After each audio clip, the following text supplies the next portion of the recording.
And then the nurse walks in and she's like, yeah, you've had a big motorbike crash. I'm like, yeah, I know that. We're going to have to chop your leg off. And it's all in Spanish. Obviously, I knew Spanish enough by that point, but I'm like, pause. Let's Google Translate. yeah. Exactly what you're talking about. Yeah. And they said, no, we do actually need to chop your leg off. And my mate Jack, by that point, he didn't tell me this at the time, but he said, like, your leg stank. Like, what was it, gangrene or something? Right. Whatever it's called. Yeah. My leg was dead, basically. Yeah. I had basically a dead leg attached to the body.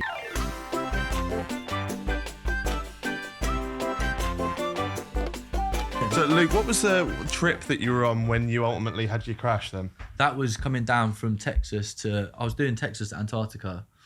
And my... well, I'd actually just finished the Venezuela bit. Yeah. Came back into Colombia.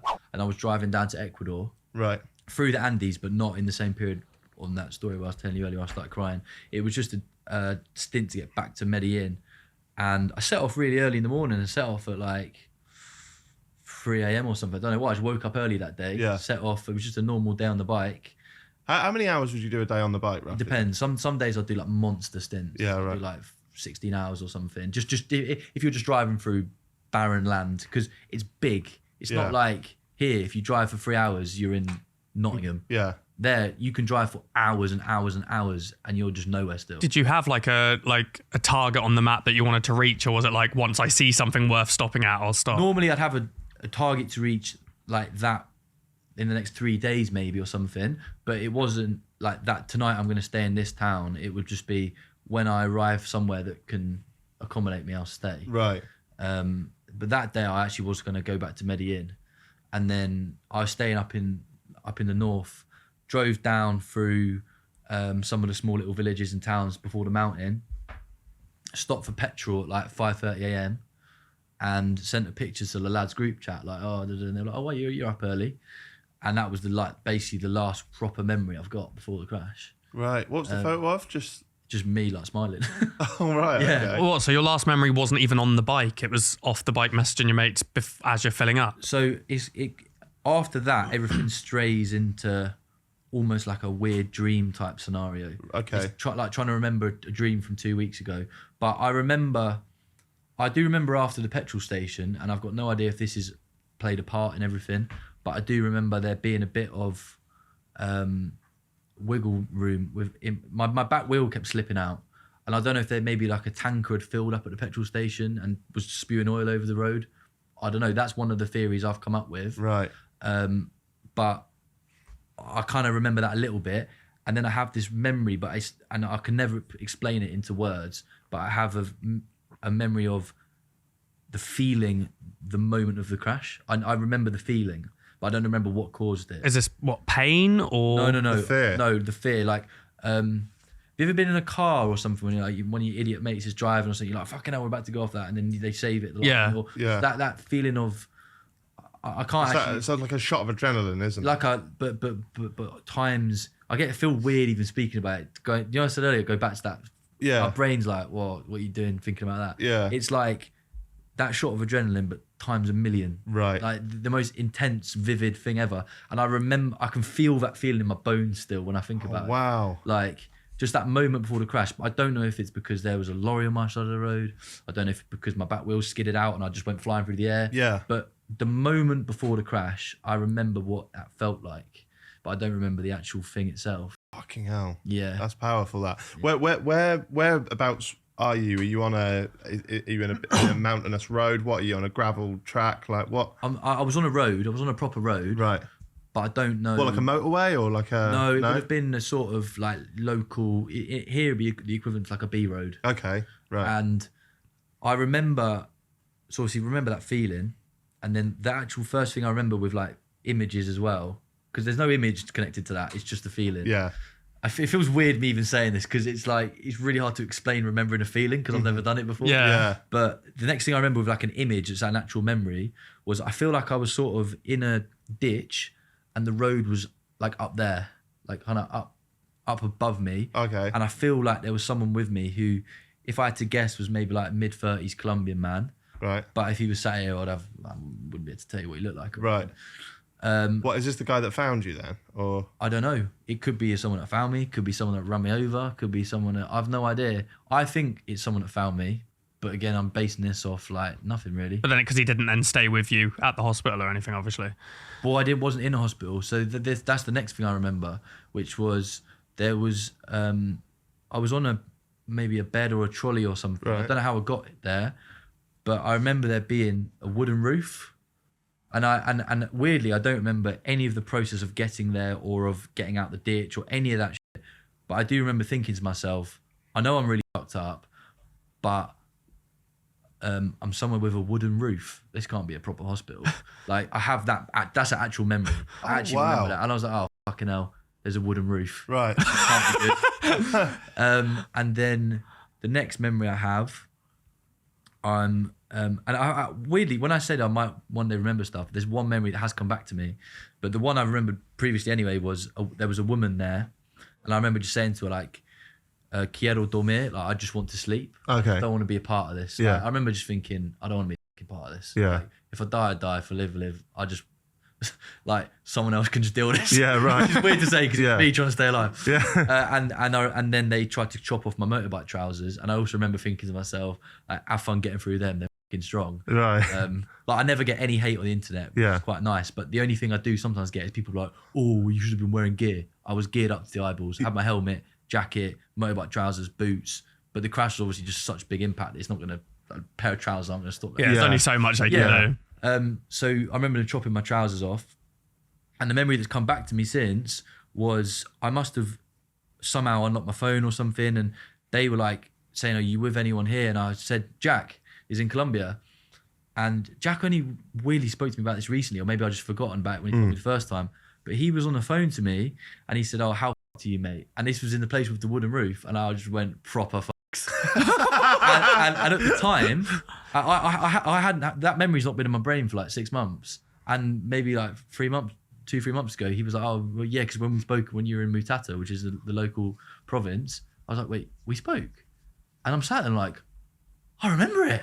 And it came back to me, and I was like, shit, Yeah. if I remember that, it's probably other stuff I'm going to remember at some point. Yeah. Once you go back, you're probably likely to. Yeah. So you have your crash. You obviously end up in a Colombian hospital.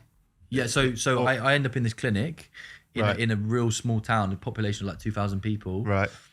I don't remember how, but I then got from there, they took me up north to a place called Amputate. It was a slightly bigger town, and I had an actual hospital. And that's when I actually wake up. Yeah. I'm like, and I wake up and I'm completely naked. I've got my phone on top of me. None of my stuff's there. My phone, I had a quad lock on my phone, a case thing you lock into your motorbike. That's off my phone. The only thing I have is the phone. And I'm like, oh, for God's sake, this ain't great, is it? And then the nurse walks in and she's like, yeah, you've had a big motorbike crash. I'm like, yeah, I know that. We're going to have to chop your leg off. And it's all in Spanish. Obviously, I knew Spanish enough by that point, but I'm like, pause. Let's Google Translate. yeah. Exactly what you're talking about. Yeah. So they get on the Google Translate, and I've still got it in my like, Google Translate history. And like, oh, sorry, sir, we need to chop your leg off. And I was like, well, can I speak to a doctor? Por favor. because I'm like, I'm sorry, but you're not going to chop my leg off. Yeah. Like, it's not a thing. And they said, there's no doctors here. There'll be one in at 8 a.m. tomorrow, and he's coming into this hospital to chop your leg off. And I was like, right, okay, let me just try and work out what's going on here. So I got on my phone, and this is about 2 minutes after I've woken up, and the video is still on my Instagram. I'm like real beat. My face is all not mashed up. Like the helmet, the impact of the helmet had like I'd left a helmet mark on my face. Right. My eyes were all bruised, and I was on my phone and I went on my Instagram story. I need to get to Medellin. I knew that's where there's really good hospitals. They've got, unfortunately, a long history of dealing with amputees because obviously the like Pablo Escobar and all that, he's been blowing people's legs off for years. Right. They know how to deal with an amputee in Medellin. I was like, I need to get there. Right. But it was like 10 hours away through the mountains as well. It was the route I was going to drive. And I went on my story and I said, look, can somebody help me get to Medellin? I'm stuck here.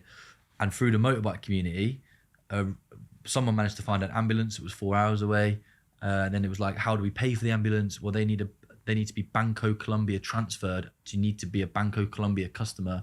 So I'm then finding a random motorbike guy in Colombia who's going to pay the equivalent of like £700, which is loads in Colombia, to pay for an ambulance to come pick me up on the promise I'm going to pay him back at some point. But all these random people from the motorbike community just started getting involved. Wow. And an ambulance came, so that picked me up at about midnight, went through the mountains in the ambulance all night, got to Medellin. And then I remember this moment, they cracked the doors of the ambulance open and my mate Jack's there like, you know, mate? Because he'd flown to Medellin from where he was near the border of Ecuador. And then that's when it, to be fair, that's when it went from bad to worse. But yeah. How much time had passed from the crash to this point? Do you know? I don't know how long I was in the ditch for. I could have been there for 10 minutes or a whole day. I actually don't remember. Obviously, I don't remember what happened. So I think I crashed at about 6 a.m. Right. And so not long after you sent that photo to your mates in the group chat then? Not long. I'm basing that off where the petrol station was. Right. And where the crash site was. Right, okay. I think it's about half an hour drive. Okay, yeah. So I've roughly worked it out because I know I sent the lads the message at 5:30 a.m. Yeah, right. But then the time to get from there to Amputado was basically 14 hours. I think I woke up at like 8 p.m. Right. or something. And then at midnight, the ambulance came. And then I arrived in Medellin at like 10 a.m. or something, 10 a.m. And then so you get to Medellin, which is like more of a sort of proper hospital sort of thing. Yeah, it's like the way you want to be. Yeah, and then are you still...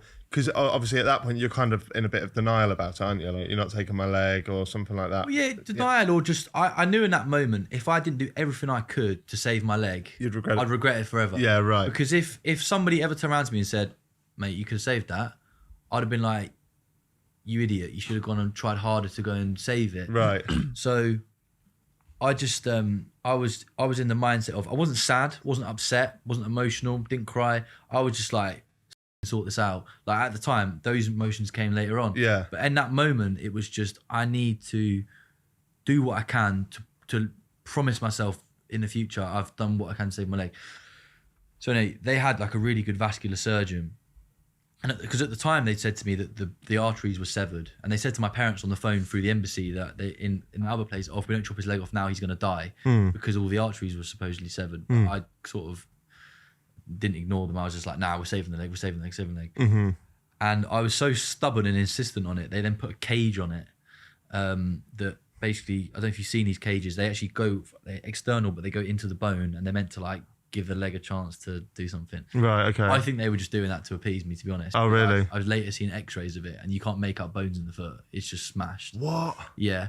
What did it look like? What did the x-ray look like? It just looked like, I mean, I've got pictures of my foot. My toes are pointing in different directions, and all the bones were just like, that's why people say you might have been run over by a lorry or something, because it looks like my foot has been crushed. But it also could just be I smashed into a tree and the motorbike hit it, or... Right. Anyway. Yeah. And they said, no, we do actually need to chop your leg off. And my mate Jack, by that point, he didn't tell me this at the time, but he said, like, your leg fucking stank. Like, what was it, gangrene or something? Right. Whatever it's called. Yeah. My leg was dead, basically. Yeah. I had basically a dead leg attached to the body. Fuck. So they chopped it off. And that you think that would be the worst bit. That was actually the start of the issues, because I woke up and... The only thing that obviously everyone had known by this, but by the way, I didn't have a social media following. This was just my mate. Yeah. And I was using Instagram to just let them know what was going on, because like... So you still got all that help from the motorbike community without having a massive follow mad? Because a lot of people that follow me are people I know through motorbiking and stuff. Yeah, right. And I went on there and I said, I've got good news and I've got bad news. The good news is, and no one had been told I'd lost my leg. The good news is I've got my fancy dress costume sorted for every Halloween going forward. I'm going to be a pirate now. Bad news is they've chopped off my leg and I've just bought 2 Birkenstocks. So if anyone wants a left one, they can have it. And you could hear Jack in the background laughing. And that was the way I told my friends and my family that I'd lost my leg. And I think everyone's looking at it going, what the fuck? Yeah. But it wasn't me trying to like show off or anything. It was just my way of dealing with it. I was just like, I'm fine with it. You're fine with it. Let's just get through this. Yeah. That was the day my parents flew to Colombia because they were at home sorting out the travel insurance. Fuck. they land, and about 12 hours after I put that update on my story, I got sepsis, my lungs stopped working, my kidneys stopped working, and I basically got taken into like intensive care, then straight into critical care. I was on like a ventilator. Is this just bad luck, or is this because you had the leg on too long? Like, well, I don't know. I'm not sure. Okay. It might be that I had the leg on too long. Right. It might be that the leg had stayed on too long and the infection just got into my bloodstream. Yeah. But like I said, I've met people since being in the hospital process who have lost all of their limbs because they had sepsis. Not because of any other reason. They got bitten by a mosquito, turned into sepsis. They lost all of their limbs. So sepsis in itself is awful. It's massive, yeah. And that was what actually nearly killed me, other than the crash itself, right. was the sepsis. So then I spent, like a decent stint just completely zonked out. And you got no real memories of that then? I've got, at that point as well, I was off my nut on like all sorts of painkillers. Yeah. And they were just pumping me full of morphine and stuff. And I was on this ventilator. There's two different types of ventilator. There's one that they strap to your face. Yeah. I think it's called a CPAP or something like that. Okay. And then there's another one where you're kind of induced into like a coma and they put the tube down your throat. If you remember during COVID, by the time people got to that point, it was like, say goodbye. Yeah, right. So I've been in critical care for maybe 4 or 5 days. And they said to my parents, like, we're going to have to do the coma one after his next surgery. Because while this was all happening, they were still chopping up more bits of my leg to try and cut the infection out. Yeah, right.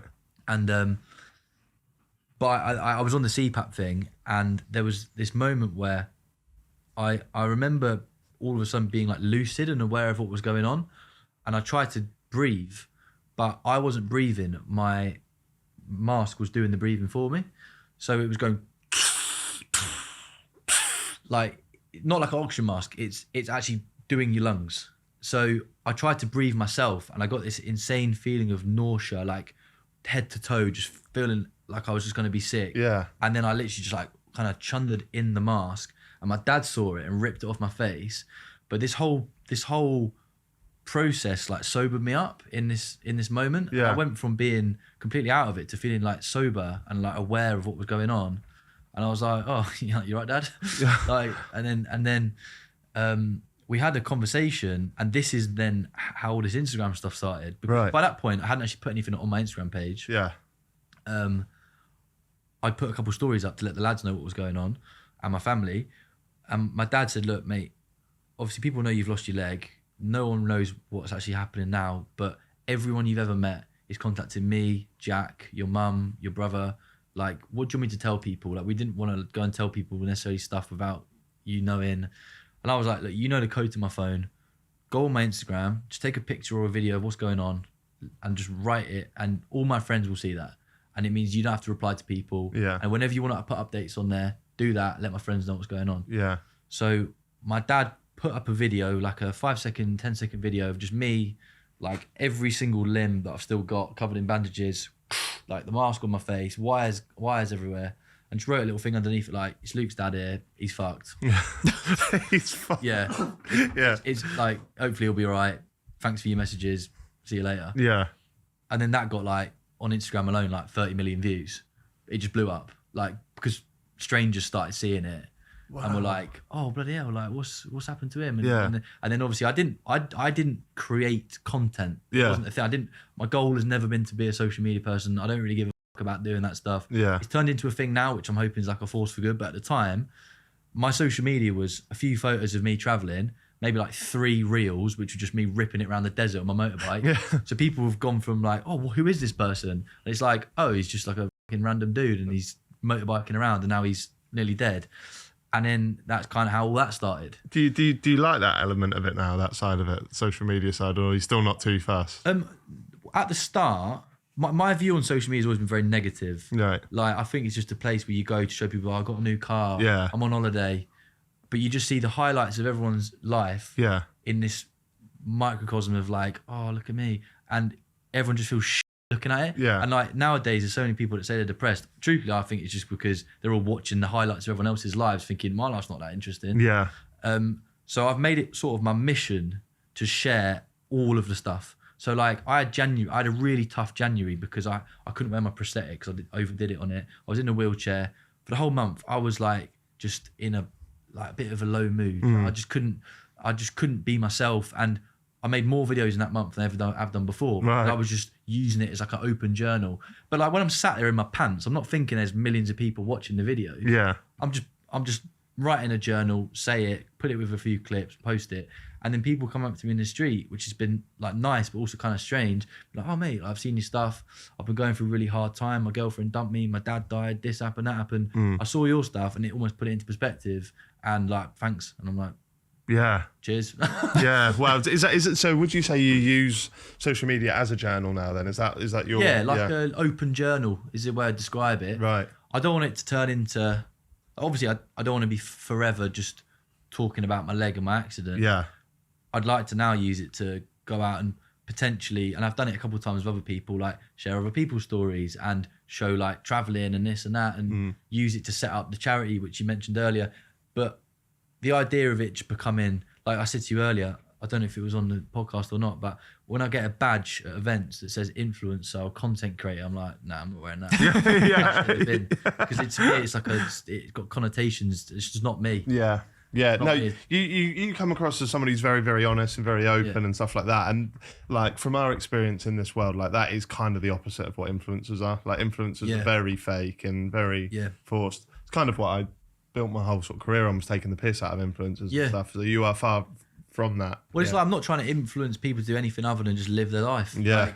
Like I've done a couple of like, you know what it's like. I get at the moment fucking brand deals coming through. People, what do you want to do? This brand, this brand, this brand, this brand. I turned down 99% of it. Yeah. I'm like, that's not authentic to me. I've done a couple of bits. Like I did stuff with a gym for World Mental Health Day. Yeah. A couple of sports brands, because it's like, and I'm like, look, I'm using their kit, and I'm going to this gym. Oh, it's linked in with this mental health charity. Cheers. Like that's as close as I'll get to doing the influencer gig. Yeah. But I'm not going to be like the first brand deal I ever got offered was for a LED face mask, and I literally was just like, not in a million years. I was like, what on earth? Like, I couldn't think of anything worse. So I'm still trying to work it out. To be honest. Like this has all happened in the last 8 months. Wow. Well, so we're March now. When did you have the crash? The crash was in when my leg got chopped off in June. Oh fuck! Wow. Yeah. I didn't even realise it was that. Mate, it's been like 8-9 months. I don't know exactly what it is. 8.5 months, 9 months.